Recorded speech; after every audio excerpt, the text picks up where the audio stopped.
Assalamualaikum warahmatullahi wabarakatuh.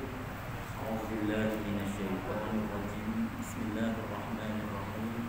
Alhamdulillahirabbil alamin. Wassalatu wassalamu ala asyrafil anbiya'i wal mursalin wa ala alihi wa ashabihi ajma'in.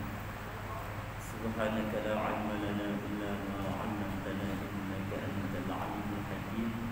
Rabbi shrah li sadri wa yassir li amri wa hlul 'uqdatam min lisani yafqahu qawli. Alhamdulillah, setinggi-tinggi kesyukuran kebanyakan kehadirat Allah Subhanahu wa taala, karena dengan limpah kurnianya kita dapat berkumpul lagi di masjid daerah Taqwa ini untuk kita meneruskan bacaan buku Islam dan Melayu ini.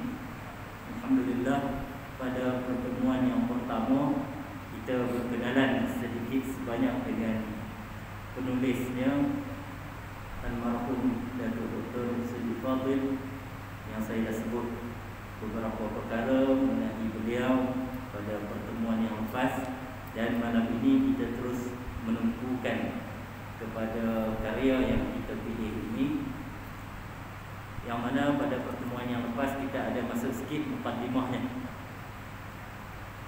Jadi saya flashback sikit lah, sebab tuan-tuan pun belum ada bukunya. InsyaAllah saya sedang cuba membelinya dengan jumlah yang agak banyak untuk diletakkan di masjid kita, untuk tuan-tuan boleh barangkali boleh beli dengan KJK Masjid selepas ini. Jadi dalam mukadimah kita minggu lepas disebutkan Melayu ini antaranya dikaitkan dengan perkara-perkara negatif. Melayu mudah lupa, mitos pribumi malas, dan berbagai-bagai perkara yang kita anggap itu tidak sesuai dengan cerminan jiwa bangsa kita yang menguasai tanah air yang luas. Sebab bila disebut Melayu, jangan kita anggap kita sahaja di semenanjung Malaysia. Rumpun Melayu ini dia merangkumi rantau Nusantara, yang mana kalau kita pejam mata, barangkali kita tak boleh sampai ke kepulauan Lombok. Lombok pun ada beberapa lapisan sampai dekat Papua.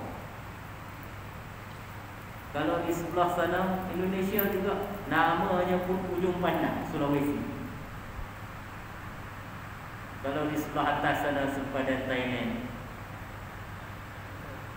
yang mana kalau kita melihat wilayah selatan Thailand itu pun masih wilayah Melayu. Itu kalau nak kawin lari pergi sana, wilayah Melayu Islam ada di sana. Pejabat agama dia serupa dengan pejabat agama kita saja.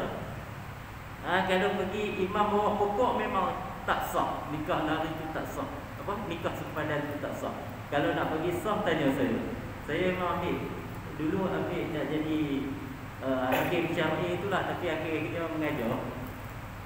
Nak bagi sah, dia kena pergi menikah kepada imam yang dilantik oleh pemerintah Islam Thailand.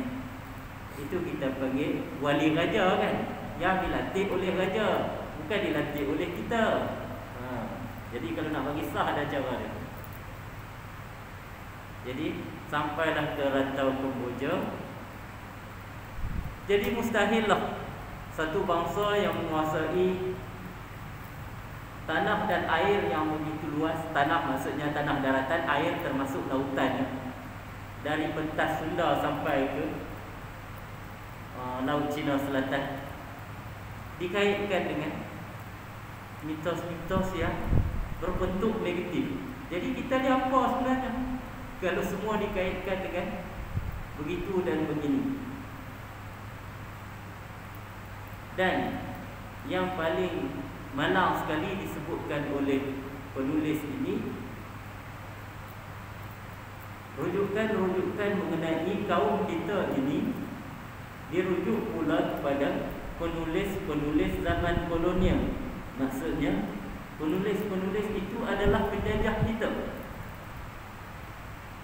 Argo, Mister, Swettenham dan sebagainya, mereka mencatatkan kita ini begitu dan begini dari sudut pandang mereka sebagai bangsa penjajah. Takkanlah bangsa penjajah hendak mencatatkan perkara-perkara yang baik mengenai tanah jajahannya. Dan pencatat-pencatat itu juga bukanlah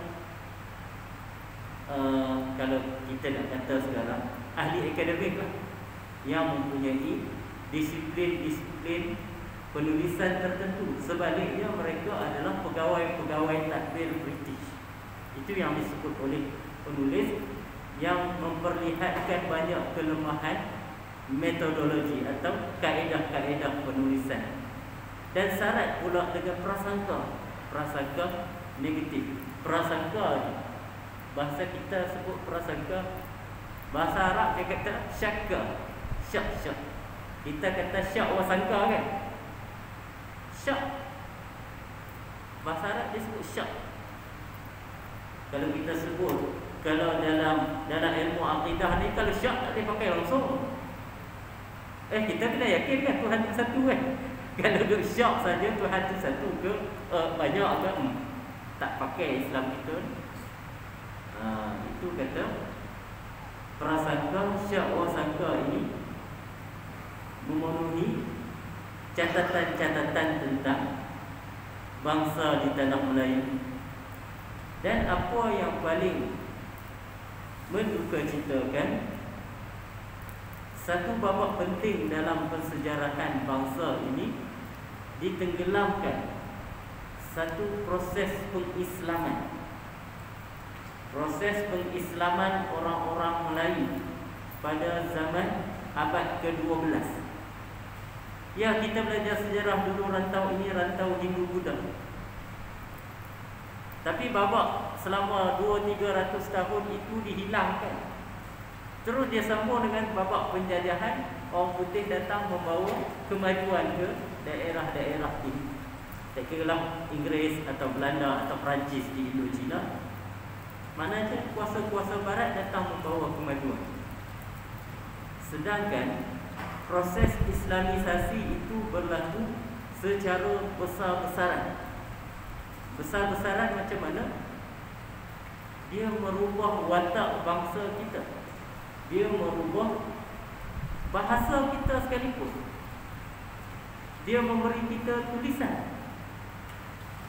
Tulisan kita yang lama, tulisan Pali ke Kawi ke, tidak. Kita bergantung kepada tulisan Jawi, yang mana ia dibawa dari tanah Arab.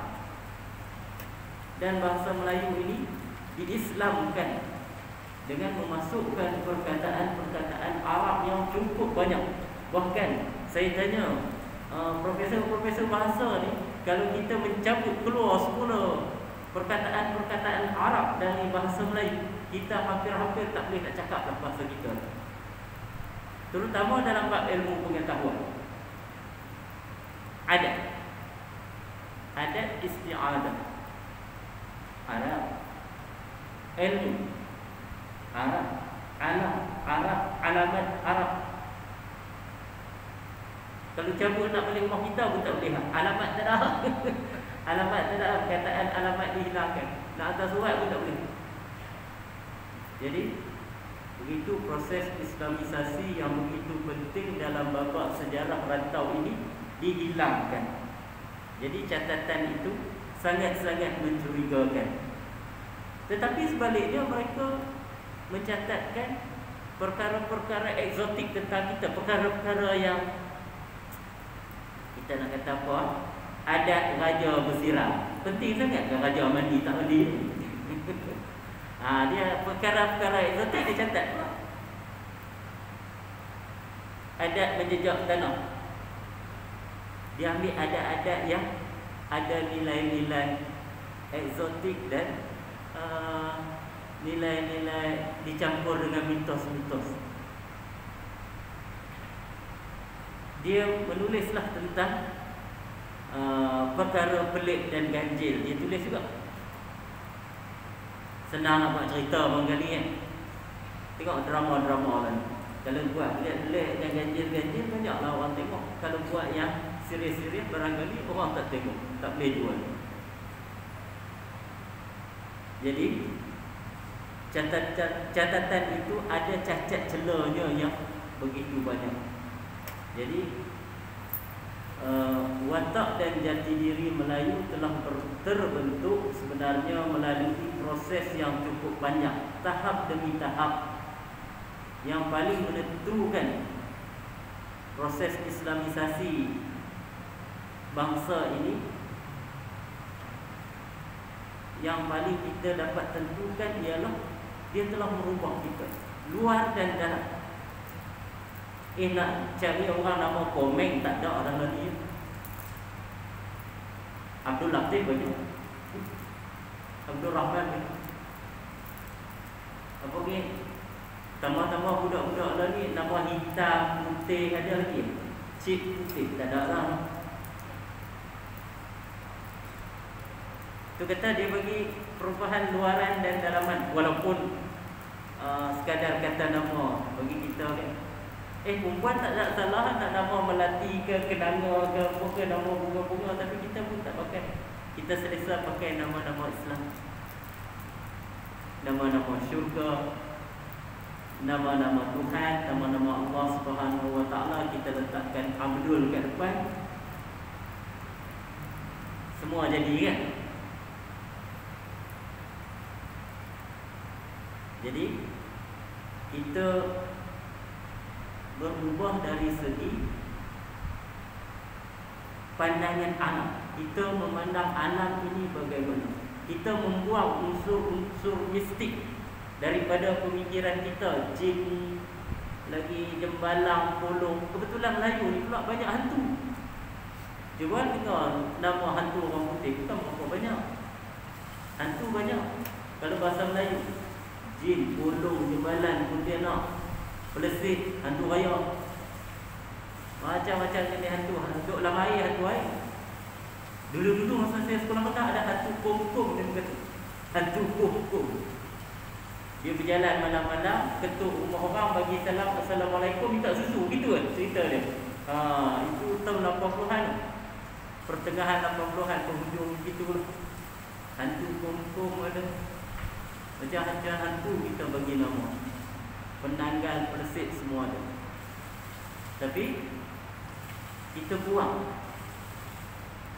kerana Islam yang kita anuti ini, kita menentang tahyul dan khurafat. Itu kata dia mengubah yang dalaman. Ya, kita tahu benda hantu tu ada, jin iblis ni ada, tapi kita yakin dia tidak akan memberi manfaat atau mudarat kecuali dengan izin Allah dulu. Itu yang paling penting. Kita juga berubah. Kalau penulis menggunakan perkataan epistemologi atau sistem ilmu kita, ilmu tertinggi ialah ilmu daripada Allah Subhanahu Wa Taala, merujuk kepada Allah sebagai sumber ilmu pengetahuan. Bukan nujum Pak Belalang. Bukan tok nujum, tok pawang, macam-macam datuk lagi tu ada. Jadi merujuk Allah sebagai sumber ilmu pengetahuan. Kita letakkan sumber ilmu pengetahuan yang tertinggi ialah Al-Quran dan Hadis.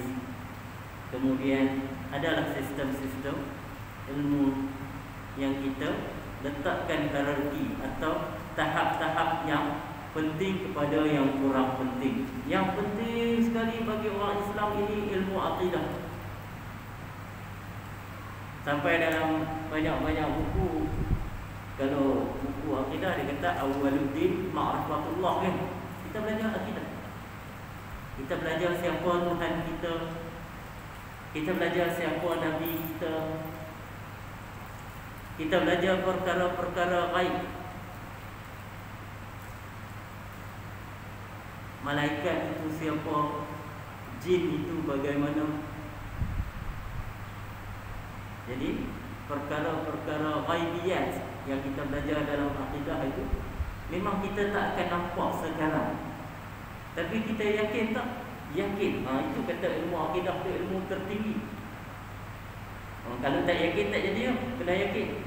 As-sirat ni ada tak?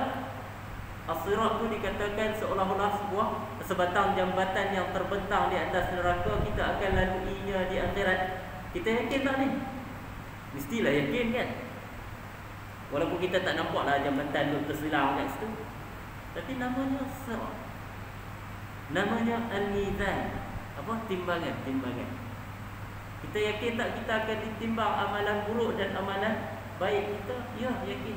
Kita yakin tak akan diberi kitab catatan kita? Ya, yakin. Satu apa pun kita tak tahu. Dia tak pernah nampak di atas dunia. Itu kata sistem ilmu yang kita ubah daripada kalau dulu tak tahu kena panggil Tok Nujum lah. Kalau dulu kan kita tak tahu, kita tak merujuk kitab, kita pergi tukang nujum. Tak tahu nasib buruk ke baik, pergi kat tukang tilik. Nak tilik apa, kadang-kadang dia tengok tapak tangan, kadang-kadang dia tengok apa. Kalau Arab dia campak anak panah, dia panah. Kalau Melayu dia tengok apa ni? Nak pergi jalan, kalau bewak lintas depan, patah balik. Ni nanti nasib tak baik. Pantang lah. Jadi kita tak percaya lah. Dan penulis mengatakan itulah sistem nilai. Jadi Islam yang memberi sistem nilai kepada kita.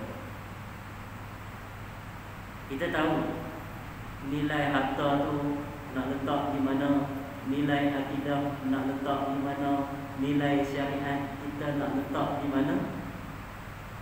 Akhirnya kita tahu dengan panduan sistem ilmu dan sistem nilai kita. Tahu orang Perak ni kata apa? Sayang harta tu jangan sampai lekat di hati. Sekali kita nak korbankan harta tu payah. Jangan sampai lekat sampai tak nak buang. Dan kita pun tahu harta ini pinjam-pinjaman. Akhirat yang berkekalannya. Itu kata sistem nilai. Ya, harta kita banyak, kita sayanglah. Kampung, pokok durian subur, semusim boleh beribu-ribu jual durian. Ya, kita sayang. Tapi jangan sampai rasa tak nak tinggalkan langsung. Satu tua apa? Tu yang kata kita faham sistem nilai. Kalau orang tua tu pelik-pelik sangat, orang Melayu kata apa? Rumah duk kata pergi, kubur duk kata mari, tapi perangai tak berubah-ubah kan? Kita tahu kita akan mati. Dan rumah ni duk kata pergi, kita akan tinggal sungguh. Sebatang paku pun tak bawa. Kan ada siapa-siapa wasiat kat anak, ambil lah sikit gambar rumah kan, letak dalam kain kafan gambar tu. Tak ada teringat lah. Letaklah harta yang sikit dalam kain kafan, tak ada teringat. Kita tinggal sungguh. Tinggal sungguh-sungguh. Mati tu kita tinggal sungguh-sungguh. Harta kita memang tak bawa masa tu. Kalau ada pun yang berkat, ialah kain kafan dengan kapas-kapas tu, dengan pewangi-pewangi itulah. Tu pun sekejap je dia rokup. Tu kata sistem nilai yang dibentuk oleh agama kepada kita. Dan watak dan jati diri bangsa ini berubah. Yang jelas Melayu Muslim, bahkan bukan bangsa Melayu sahaja, bangsa-bangsa lain pun yang sudah menjadi Islam, dia akan berubah pandangannya. Yang mana yang saya sebut pasal Tok Bawang, Tok Rumah, macam-macam datuk yang ada tu, kita kaitkan dengan fahaman animisme. Faham alam ini ada semangat-semangatnya. Nak pergi bukit minta tabik dulu kat penjaga dia. Tu apa nak panggil kalau bukit ni? Anak cucu nak tumpang lalu, anak cucu nak masuk. Minta kebenaran tu kan. Dia minta kat siapa tu? Tak boleh buat macam tu fulan. Dia kata kalau nak pergi ni bagi salam kat penunggu hutan. Anak cucu nak tumpang cari, kalau sini cari hotel lah kan, cari rezeki dalam hutan. Minta tok nenek janganlah sesatkan anak cucu dalam hutan. Janganlah buat seru-seru gitu. Dalam surah Jin dia memang larang semua-semua. Innahu kana rijalun minal jinsi ya'uduna birijalin minal jin fazaduhum rahaqa. Ada sebilangan orang di kalangan manusia ni, mereka berta'awuz, memohon pertolongan daripada jin-jin dan menambahkan kesesatan pada mereka. Dalam surah Jin tengoklah ayat ke-5 ke ke-6.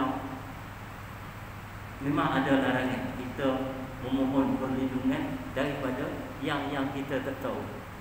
Kalau nak berta'awuz, nak memohon perlindungan, mohonlah pada Allah.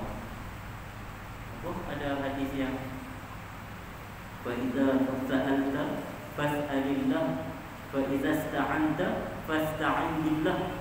Bila kamu minta pertolongan, mintalah pada Allah. Jika kamu mohon bantuan, mintalah bantuan Allah. Fa'lam, ketahuilah, innal ummata, sesungguhnya seluruh manusia, law istama'u ala an yanfa'uka bi syai'in fala yanfa'uka bi syai'in illa ma kataballahu lak.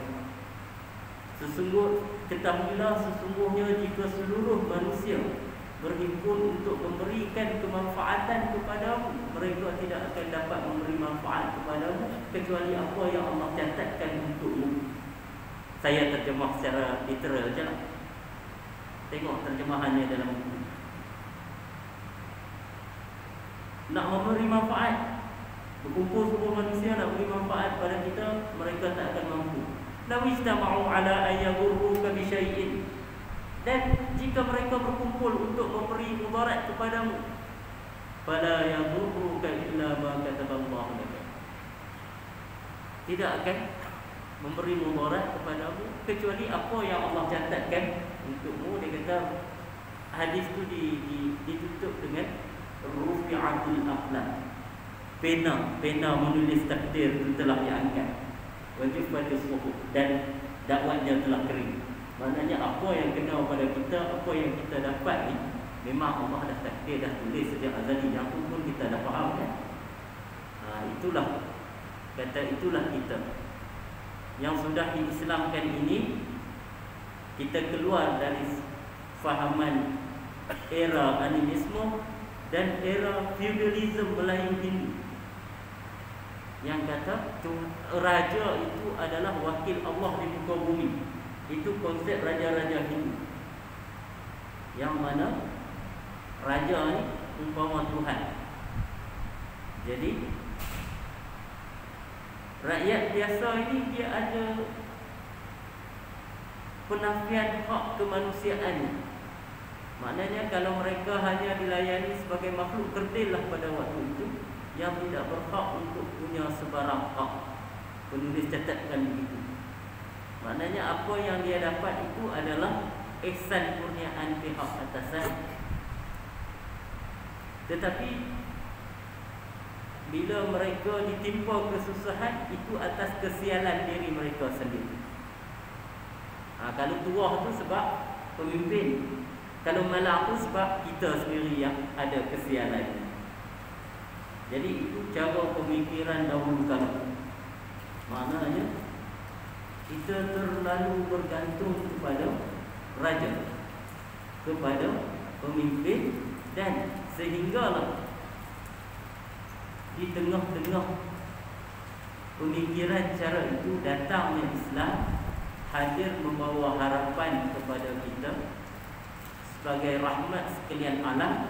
Raja diletakkan di tempatnya, rakyat juga diletakkan di tempatnya yang sebenar. Ya, pemimpin-pemimpin ada kelebihan-kelebihan, keistimewaan-keistimewaan. Jadi gerak pengislaman rantau ini secara besar-besaran dan secara mendalam. Besar-besaran itu meliputi kawasan yang luas saya sebutkan tadilah. Dan secara mendalam itu apabila dia menusuk sampai ke dalam cara kita berfikir, cara kita merasa.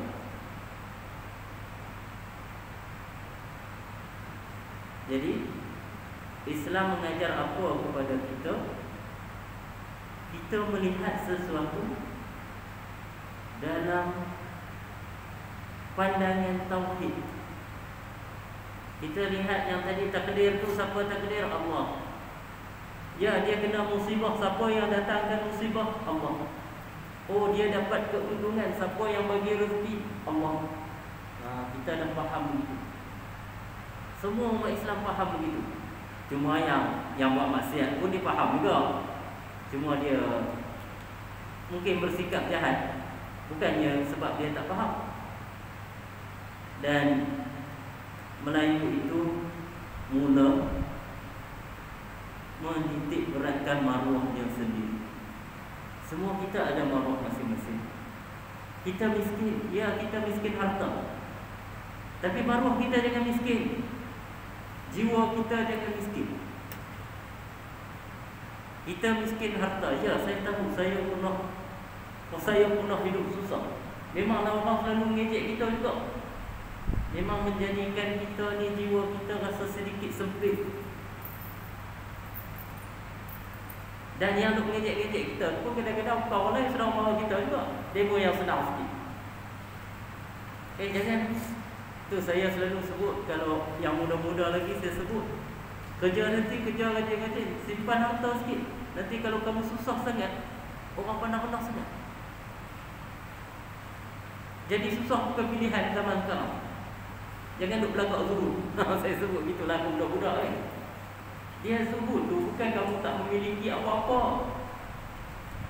Zuhud tu kita memiliki tapi kita tidak menunjuk-nunjukkan. Kita hidup di bawah kemampuan kita. Ini tak. Kalau kali hidup macam pegawai memang tak cukup. Kalau pegawai kecil, dia hidup macam pegawai besar pula, pun tak cukup juga. Sampai bila-bila kita tak akan cukup. Sedangkan Islam ajar kita simple. Bab harta benda, tengok orang yang bawah pada kita. Bab amalan, tengok yang orang atas pada kita. Jangan tak mudah kan? Mudah kan? Amalan. Saya pernah seronok letapah antara satunya. Di sini dapat jumpa Ustaz Razi Kamarwahilan. Bila jumpa dia jaga lupa, belajar baca Quran dengan dia. Bukan senang nak dapat guru setaraf itu. Johan antara bangsa berapa kali tu haji benda? 3. Sampai dah tak boleh masuk. Berapa kali dah? 4. Kalau yang saya ikut penuh, saya ikut yang di Surau Jalan Damai. Sebab kurang sikit orang. Kalau di tempat mungkin masjid Taqwa ni ramai. Tapi Ustaz Razi tak pernah kita kan. Dia tak suruh baca seorang-seorang. Kalau suruh baca seorang-seorang, minggu depan 3-5 orang. Dia suruh baca ramai-ramai. Itu keistimewaan Ustaz Razi. Dia kalau dia suruh kita baca seorang-seorang, minggu pertama ada 30, minggu kedua silap-silap 3-5 orang. Kita ni malu sikit lah. Kalau nak baca-baca tu malu. Kalau boleh nak sorok-sorok. Tak, kalau jumpa dia jangan malu. Bacalah, perdengarkanlah walaupun satu ayat. Dia tegur tu alhamdulillah. Kalau dia tak tegur lagi alhamdulillah. Maknanya terror tu dia tak tegur. Jadi seronok duduk di Taqwa ni antaranya tu boleh baca Quran dengan Yohan. Tilawah peringkat antara bangsa berkali-kali. Dan dia sebut dia belajar di Syria, dia belajar di Mesir, dia bawa balik kepada kita free. Beli dia punya tu sikit je, berapa ringgit tu, RM10 ke RM5 tu. Dia ajar satu persatu, tapi nasib baik dia tak suruh baca seorang-seorang. Jadi kita ada, bila kita berubah, orang Melayu ini berubah daripada mendewa-dewakan raja, timbul satu kontrak sosial yang baru. Kalau dulu kita ni hamba, dia tuan. Tapi selepas zaman Islam ada satu konsep baru. Raja adil, raja disembah, raja zalim, raja disanggup. Tak mudah nak keluar konsep ini bagi orang yang selalu diperhambakan. Hanya konsep agama hanya boleh buat begini. Ya, perkara yang adil kita ikut, betul lah. Yang zalim kita sanggap. Tak mudah untuk satu zaman yang raja-raja itu umpama dewa-dewi. Mentimbun dengan durian. Hampuk orang kena, dihempuk lagi lah kena kan. Konsep mentimbun dengan durian satu ketika. Kalau kita dengan raja, tapi ada sedikit perubahan apabila kita sudah diislamkan, raja-raja juga diislamkan. Ada konsep raja adil, raja disembah, raja zalim, raja yang disanggap. Jadi itu adat. Dan penulis mencatatkan Melayu telah mengalami transformasi keislaman adalah Melayu yang setianya bersyarat, derhakanya bersebab. Ya, kita setia pada raja. Rukun negara, kesetiaan kepada raja dan negara. Ya, kita setia. Tapi kalau kita nak tidak setia, kita kena ada sebab yang sah. Dalam konsep Islam, yang tanpa sebab ni dipanggil buruh, penderhaka kepada kerajaan. Hukuman buruh ni diperangi dan dibunuh. Menderhaka kepada raja ni ada konsep dia buruh, menderhaka kepada kerajaan Islam dengan syarat-syarat tertentu. Kalau sampai kepada syarat itu, kita diperangi dan kita dibunuh. Kalau cakap dibuat demonstrasi depan pejabat agung 3 orang, tu tak sampai syarat 100 orang. Tapi kalau bersenjata ala-ala Perak juga ni ya, di Bukit Jenali, Sarawak, yang rampas senjata macam tu, kalau mereka dibunuh sah di sisi undang negara. Tengok, selepas mereka ditangkap, mereka didakwa apa? Melancarkan pemberontakan terhadap yang di-Pertuan Agong.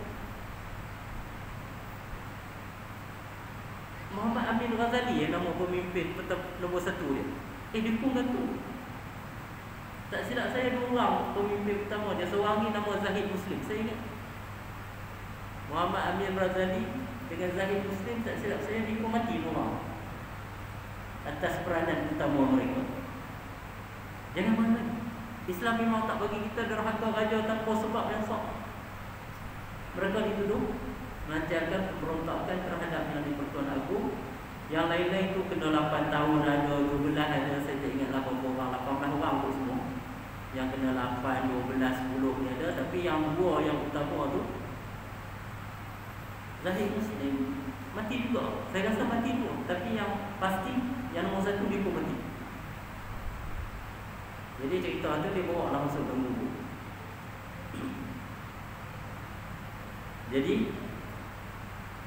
pencatat meneruskan dalam catatan ini, proses pengentalan watak dan nilai-nilai Islam itu terganggu dengan proses penjajahan. Ini yang malang sikit rantau ini. Ketika kita baru nak buat jati diri itu, dah kukuh tapi belum terbina sekukuh, kata Turki Osmaniyah apa, muncul zaman penjajahan yang memerintah. Tetapi dalam keadaan itu, ancaman penjajahan itu membangkitkan semangat mempertahankan jati diri keislaman. Tetapi dari segi lain, perkembangan tersebut telah mengajak tumpuan kekuatan Melayu daripada perluasan pendakwahan kepada perang melawan penjajah. Jadi pada waktu itu ada lagi rantau ini sedikit sebanyak yang belum dapat diislamkan. Kalau kita tengok di negara kita sendiri, Sarawak pada zaman 1900 Kristian memang dah majoriti. Dia macam Islam ni baru 1/3 daripada populasi. Kristian dia macam 3/5. Yang lain-lain itu, yang animisme, campur agama-agama lainlah sikit-sikit. Dan sampai sekarang masih begitu. Saya tengok statistik sampai tahun 2020, Islam masih 1/3 di Sarawak. Kristian dia ada naik sikit. Yang merosot Buddhis, barangkali mereka fikir Cina-Cina ni masuk Kristian banget. Kristian meningkat sikit. Yang merosot Buddhism, mereka macam pernah ada macam 1/8 macam tu. Sekarang tak nampak.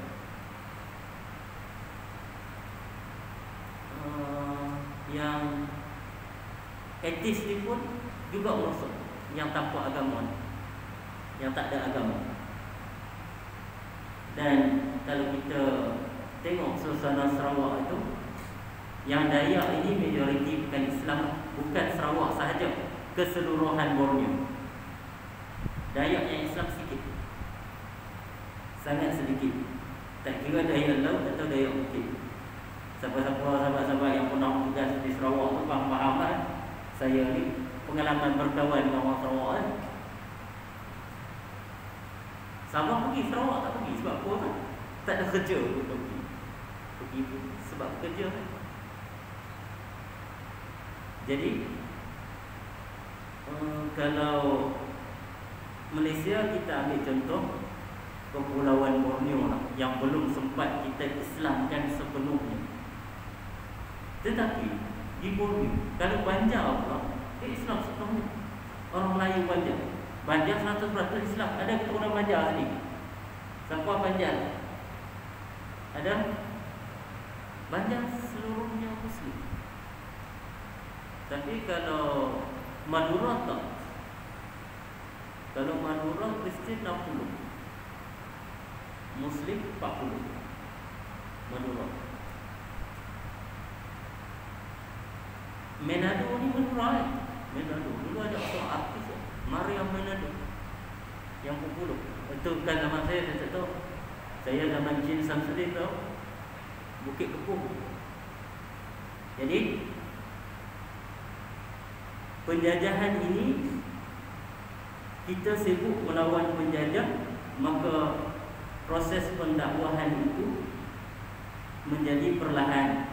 Memang akhir, walaupun akhirnya kerajaan-kerajaan Melayu ini seluruhnya jatuh ke tangan penjajah, tetapi penentangan itu berterusan sehingga abad ke-16.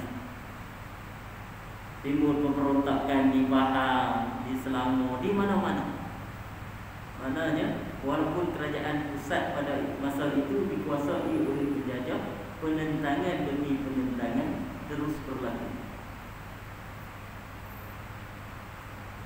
Ini yang kita kata catatan kita. Kita mendewa-dewakan Abdullah Munshi sebagai tokoh kesusastraan kita kan. Tetapi Abdullah Munshi dia ada masalah sebenarnya. Kita tak betul-betul mengkaji itu. Beliaulah yang pertama menterjemahkan Bible ke bahasa Melayu. Apa tujuan? Kalau orang terjemahkan kitab Bible ke bahasa Melayu, apa tujuannya? Dia nak bagi orang Melayu baca lah tak? Dia orang yang menterjemahkan atas permintaan British. Dan dia memang diangkat oleh British. Sampai penulis mengatakan Abdullah Munshi ini dimunculkan, beliau diangkat oleh penjajah. Sebaliknya kita ada tokoh sebenarnya, Raja Ali Haji. Raja Ali Haji ini dia Kepulauan Johor Riau lah. Dia keturunan, dia Raja Haji Ali bin Ahmad. Dia keturunan apa? Raja Haji Almarhum Teluk Ketapang. Dia ada sejarah dia kan. yang daing celak, daing perani, daing yang 5 bersaudara, dia menguasai, walaupun daing ni dia keturunan Bugis, tapi dia menguasai kepulauan Johor Riau, yang mana Raja Ali Haji ni yang menulis Tuhfat An-Nafis. Dia tokoh sastrawan Melayu yang betul, yang belajarnya di Mekah Mukarramah bertahun-tahun, dan balik menulis kitab dan menulis tentang bahasa sampai Indonesia. Bahkan kita pun kalau berlaku perselisihan tentang pemaknaan bahasa Melayu, kita nak merujuk di mana? Bahasa Melayu Kepulauan Johor Riau. Itu rujukan tertinggi bahasa, ditulis oleh siapa? Raja Ali Haji. Tahun 2006 Indonesia mengisytiharkan beliau adalah pahlawan bangsa. Kita belum beri penghargaan yang sewajarnya. Moyang dia adalah mafhum Teluk Ketapang dekat apa, Kampung Kesang, Melaka, itu sejarah nenek moyang yang penuh di situ. Dari Riau ke Melaka.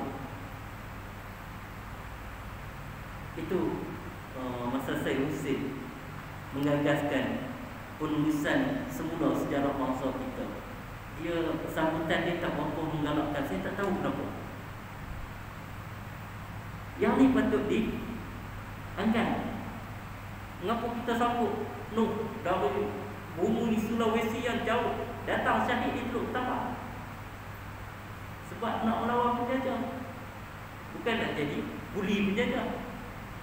Jauh 2000 km datang dia untuk berjihad. Jadi masa telah habis, kita sampai di situ. Tapi yang